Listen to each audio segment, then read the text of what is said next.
গত রাতে যে গরুর খামারে আগুন দিছে দুর্বৃত্তরা, গত 7 মাস আগে সেই খামার নামে একটা ভিডিও তৈরি করছিলাম।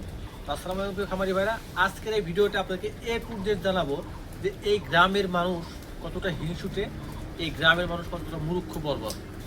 এরা নিজের প্রশাসনিক শান্তির জন্য অন্যের ক্ষতি করতে একটিবারও ভাবে না। প্রিয় খামারি ভাইরা, গত রাত্রিতে যেভাবে তার খামারে আগুন দিছে ভাই, এটা খুব হৃদয় বিদারক। কারণটা হচ্ছে সে প্রান্তিক একজন খামারি, তার 4-5টা দেশি গরু আছে, শুধুমাত্র দেশি গরু, এবং সে অনেক কষ্ট করে তার সংসার চালায় এবং তার যে বউ বাচ্চা আছে, বউ আছে এবং মেয়ে আছে, তারাই মূলত সেই খামারটাকে লালন পালন করে। তো উনি সম্পর্কে আমার মামা হয়, উনি মূলত মনে করেন যে ট্রাকের হেল্পার হিসাবে হয়তো কাজ করে বর্তমানে। তো দিনমজুর একটা মানুষ, তারপরে হয়তো আমরা গত ভিডিওতে দেখতে পাচ্ছেন যে সুন্দর করে একদম অল্প পরিশ্রমে অল্প খরচে সেই খামারটা তৈরি করছেন। তার একটা শেড নাই, ভালো কোনো ব্যবস্থা, শুধুমাত্র খড় দিয়ে সে গরু লালন পালন করে এবং বাকি সময় সেই গরুগুলোকে শুধুমাত্র সকালে একটু খড় খাওয়ায়, রাতে একটু খড় খাওয়ায়, এবং বাকি সময়গুলো সে আমাদের যে অতীত জমিগুলো আছে সেখানে তার গরুগুলোকে রাখতো। এখন কেন এই মানুষের খামারে আপনার আগুন দিতে হবে?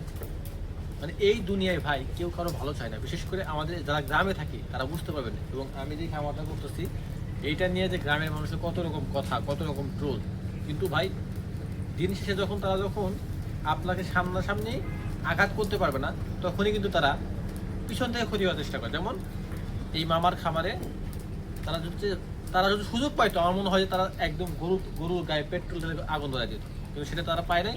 তাদের সুন্দর একটা খড়ের পালা আসলো, সেটাতে আগুন ধরাই দিচ্ছে, যেটা বর্তমান বাজার মূল্য 15-20 হাজার টাকা। একটা গরিব মানুষের কাছে 15-20 হাজার টাকা অনেক বড় একটা বিষয় ভাই।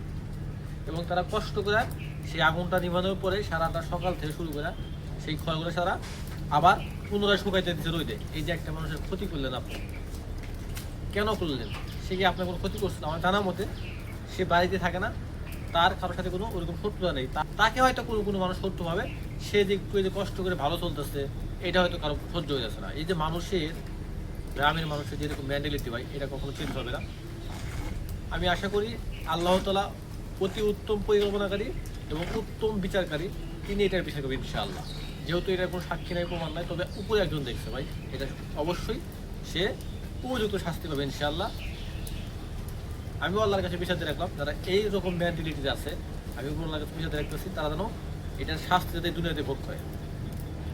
তো আমরা যারা খামারি আছি, তাকে তো ভাইজান আমার পক্ষে থেকে তাকে এখন সাহায্যের মতো কোনো কিছু নাই। আমি নিজে একটা প্রান্তিক খামারি, মূল্য অনেক কম, তো আমি চাইলে পারতেছে না। তবে তার জন্য দোয়া হলো আল্লাহ যেন তাকে এই বিপদের হাত থেকে বা এই যে ক্ষতিটা হচ্ছে এ থেকে তাকে রক্ষা করে, এবং তারা আগামী দিনগুলো সুন্দর হয় এবং তার ছোট্ট খামারটা যেন আবার অনেক বড় হয়।